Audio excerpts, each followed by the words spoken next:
this is Pixel Freak, and today we're taking a look at the game Rebuild.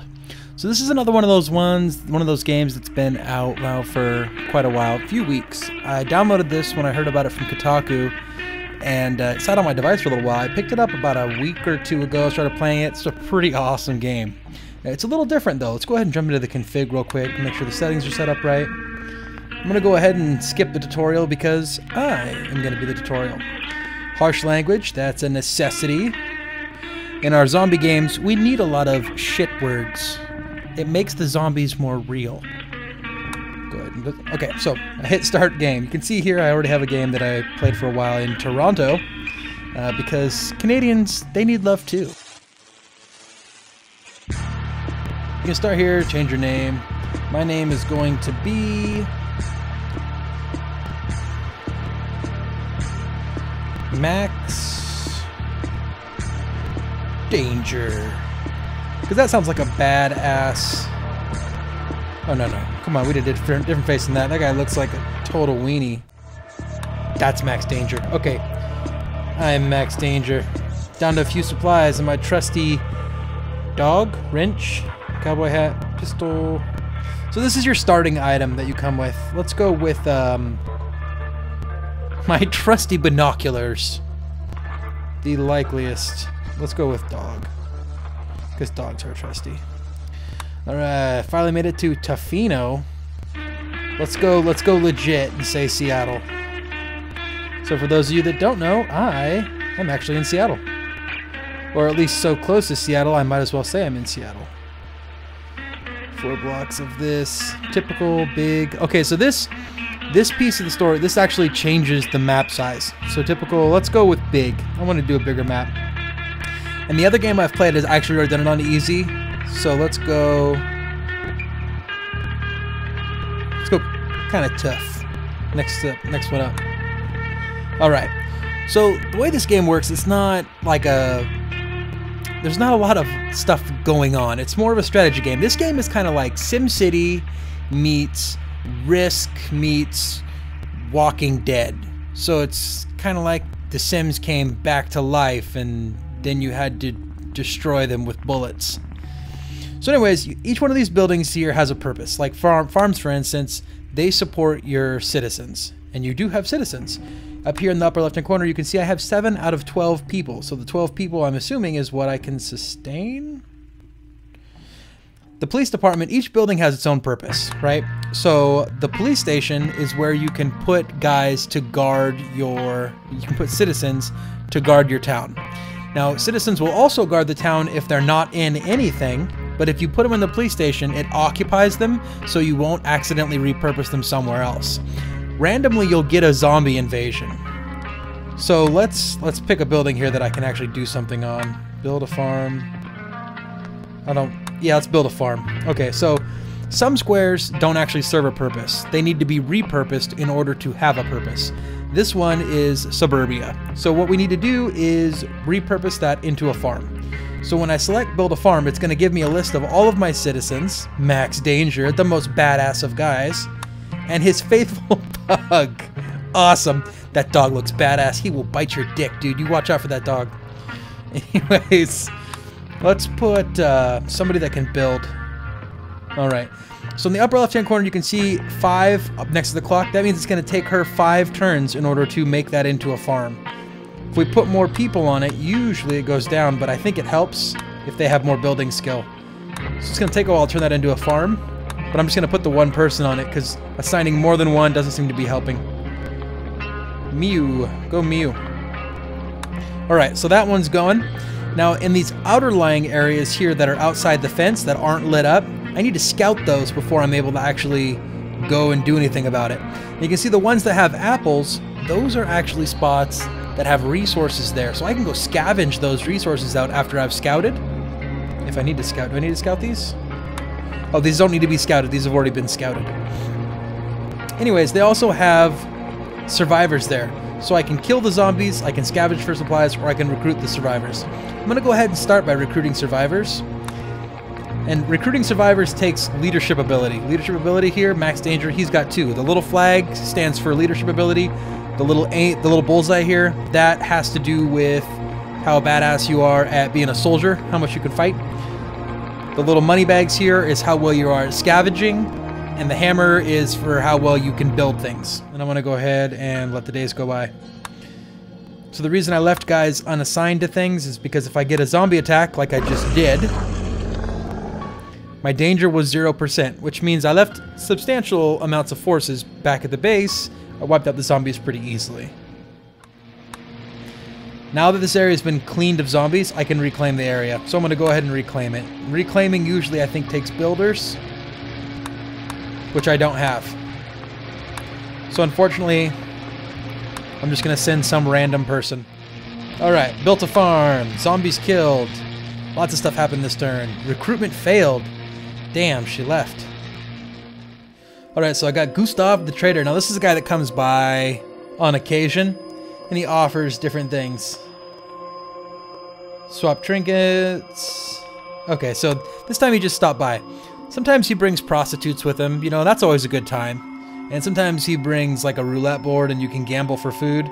Also a good time. Never at the same time, because that would be too much of a good time and that wouldn't be good. So it's either prostitutes or gambling, not prostitutes and gambling. So here we go. I cleaned out a farm. I cleaned out an apartment. I cleaned out a suburb. Now most of these, the apartment in the suburb didn't do anything for me. But by having them their strategic positions, so now I can actually go after this laboratory. Go ahead and load my police station with a few guys here too. That way I always have some people on hand. Let's just go with the 3 for now. So I have one more guy free. Is there anything you can do here? Let's scout that. Alright, so now everybody's got a job. Take a turn.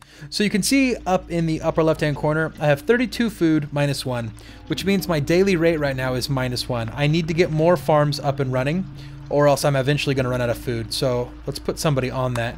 And on occasion, bad things happen, like the Judgment Gang comes by and steals your food, or if you barter with Gustav's little roulette board and he steals your food that way. Oh, these are some kind of moral questions that you run into as you go. It typically centers around kind of this almost zombie rights type of questions on how you feel about if zombies are people still. Well, one thing I wanted to show real quick is if you kind of pop up here, if you click the upper left-hand big bar here, it brings you into this menu. So you can take a look at all your different stats here. You can see, let's start with survivors. You can see your stats. I've got 8 base houses, blah, blah, blah, blah. You can see. So I've got one guy idle. And like I said before, idle characters, they're defending just like the guys in the police department are. So you can see right here from my food supply, I'm actually losing 1 per day. Happiness is important, but I haven't really had to mess with the happiness too much. I'm thinking at higher difficulties, you run into more issues there. But for me, happiness is not really an issue. How's my danger? You also get equipment. So if you click the equipment, then click down here in the bottom right, you can actually equip guys with items that you find. If you scavenge, you find more items like cowboy hats and dogs and wrenches and guns and stuff, and they usually will modify your stats here. So let's go ahead and hit equip. You can see I have London the dog. So I found that was another dog I found during the storyline, so now he's got that dog. Why can't I have that dog? I mean, I'm max danger, and I got a freaking pug. This guy's got a badass dog. I should get rid of my pug. It's not bueno. So quick cover the left-hand menu here as well. You can see you got your configuration. We already saw that from the beginning of the game. Same thing again here. And then this one. This will show you a color coding of the zones around you. So it's kind of funny, when I started the game up, I was kind of expecting this color thing because I had brought this up in my last game, and I hadn't brought this up yet here. So the green zones are ones that you can reclaim. They're free of zombies. Yellow zones have some zombies in them, and red ones have lots of zombies. Anything that's not colored at all, I either own it or I haven't scouted it yet. So anything out here like this church, click on the church, I have to scout this area in order to find out what's going on there. I can kill the zombies, but it's always a good idea to scout first, because you never really know what you're up against. Alright, so now I've reclaimed the laboratory. So I was kind of hoping to get that. I want to show you guys how this works. So research is another stat that I don't currently have yet, but when you get a school, you're able to actually up your research ability. And all the abilities, all the statistics at least for each character, they can go up to 10. So if you get, like, I think you can take up to 3 guys. That doesn't show here. But you can put up to 3 guys on each research thing. And these research things, more of them do appear. But you can see, whoops, if I hold it, it shows you here, increases the chance of recruiting survivors. So each one of these is kind of like special abilities. Get more food from scavenging. Dang it. Makes killing zombies easier.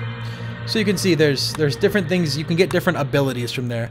You can actually acquire a few different types of buildings that will help you do things like this. There's a lot of special buildings out there. Anyways, the game kind of culminates around finding your way to the capital of whatever city you're playing. So if you play a larger map, I'm assuming it's going to take you a lot longer to get to the Capitol building. Once you get to the Capitol building, you'll actually have to make a new constitution for your city. On occasion, I wonder if this will happen yet. Let me just take a couple more turns. I'm just going to burn a couple turns real quick. See if I can't make this happen. So there's the gambler for food. Church was reclaimed, suburb reclaimed, zombies were killed. So that'll take about 3 days to get to me. Once that arrives, I need to have guys stationed at the police department, and I need to have as many people free as I possibly can with as high as stats as possible, because they need to be able to ward off these zombies. These hordes get stronger as the game goes on. Once you find your way to the Capitol building and you start to draft your constitution, I think it takes something like 10 days. These hordes come every other day. So once you're drafting up your constitution, you need to make sure that you have sufficient defenses for the end game, or else these hordes are going to overwhelm you. So that's the basic mechanics of the game. That's how Rebuild plays. This is an indie game made by pretty much one person with the help of a few ancillary people around her. Very cool game. I like it a lot. Again, it's 99 cents on the Google Play Store. You should go take a look at this one right now because I had a lot of fun playing through it once. I'm going to play through it a couple more times before I push it aside, but it's definitely worth $1. Really, really fun game. So make sure to subscribe to us on the YouTube channel, and until next time, this has been Chris with Pixel Freak.